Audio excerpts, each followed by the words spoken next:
비운의 시작, 15세 소녀가 왕비가 되다. 17세기 초 조선의 왕궁은 인조 반정의 피바람이 거친 지 얼마 되지 않아 여전히 불안정했다.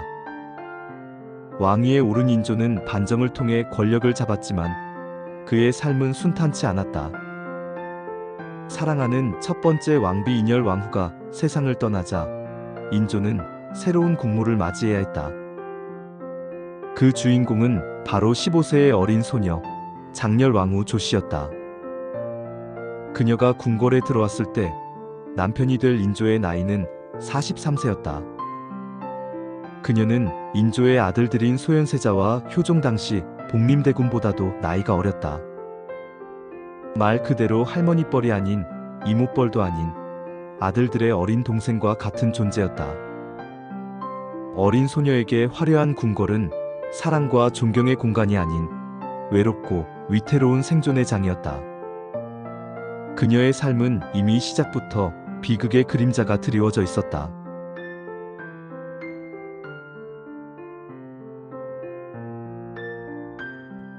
궁궐 내의 차가운 시선, 그림자 같은 왕비. 장렬 왕후가 궁에 들어왔을 때 그녀를 향한 궁궐 사람들의 시선은 그리 따뜻하지 않았다. 이미 권력을 잡은 세력들은 새로운 왕비의 친정이 어떤 정치적 배경을 가지고 있는지 예의주시했고, 그녀의 나이가 너무 어리다는 이유로 그녀를 계비로만 여길 뿐 진정한 국모로 인정하지 않는 분위기가 팽배했다.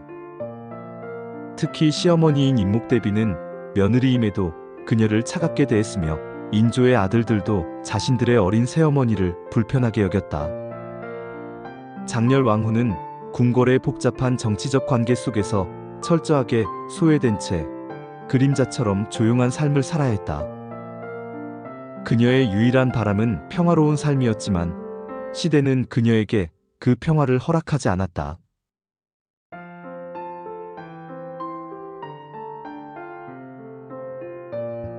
병자호란, 남한산성에서 지켜본 비극. 1636년 청나라가 조선을 침략하며 병자호란이 발발했다. 청나라 군대가 파죽지세로 한양을 향해 진격하자 인조와 왕족들은 서둘러 남한산성으로 피신했다. 장렬 왕후 역시 뼛속까지 시린 겨울 추위 속에서 피난길에 올랐다.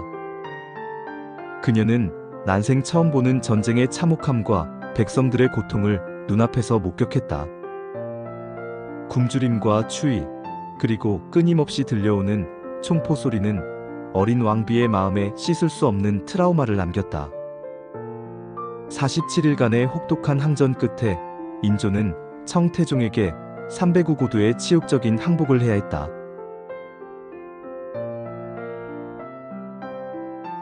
장렬 왕후는 이 모든 비극을 남한산성 성벽 안에서 무력한 모습으로 지켜봐야만 했다. 병자호란 이후에도 왕실의 비극은 멈추지 않았다. 인질로 청나라에 끌려갔던 소현세자는 귀국 후 의문의 죽음을 맞았고 인조마저 세상을 떠났다. 장렬 왕후는 시동생인 효종이 왕위에 오르자 대비가 되었다. 그러나 그녀의 삶은 여전히 권력과 거리가 멀었다. 오히려 그녀는 효종이 승하하면서 벌어진 조선 후기 정치사의 가장 큰 논쟁, 예속 논쟁의 중심에 서게 되었다.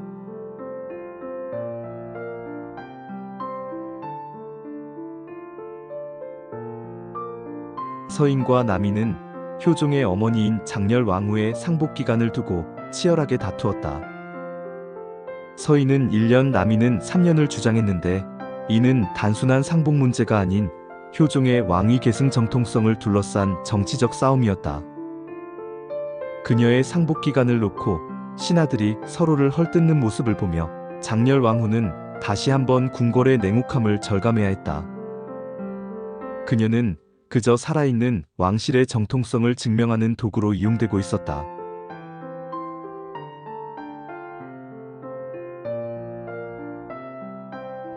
쓸쓸했던 마지막과 사후의 재조명. 장렬 왕후는 인조, 효종, 현종, 숙종의 시대를 모두 거치며 무려 83세까지 장수했다. 그녀는 평생을 자식 없이 홀로 살았다. 그녀는 왕비로서의 권력과 왕의 사랑을 제대로 누리지 못했다. 대비로서도 존경받기보다는 정치적 도구로 이용되기도 했다. 하지만 그녀의 긴 삶은 궁궐의 역사를 지켜본 가장 정확한 증언이었다. 그녀가 내린 한 번의 결정은 훗날 조선의 역사를 크게 바꿔놓기도 했다.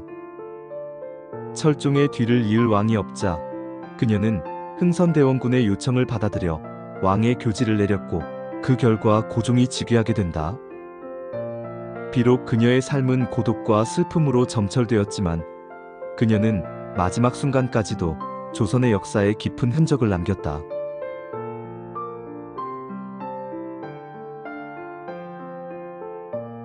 조선의 비극을 온몸으로 겪은 여인 장렬왕후. 장렬왕후는 화려한 궁궐의 삶보다 고독과 슬픔이 더 많았던 왕비였습니다. 병자호란의 비극을 겪고 평생을 외롭게 살다간 그녀의 삶은 우리에게 많은 것을 생각하게 합니다. 다음에도 조선 왕실의 숨겨진 이야기로 찾아오겠습니다. 조선 왕실의 숨겨진 이야기를 계속 듣고 싶다면 구독과 좋아요를 눌러주세요.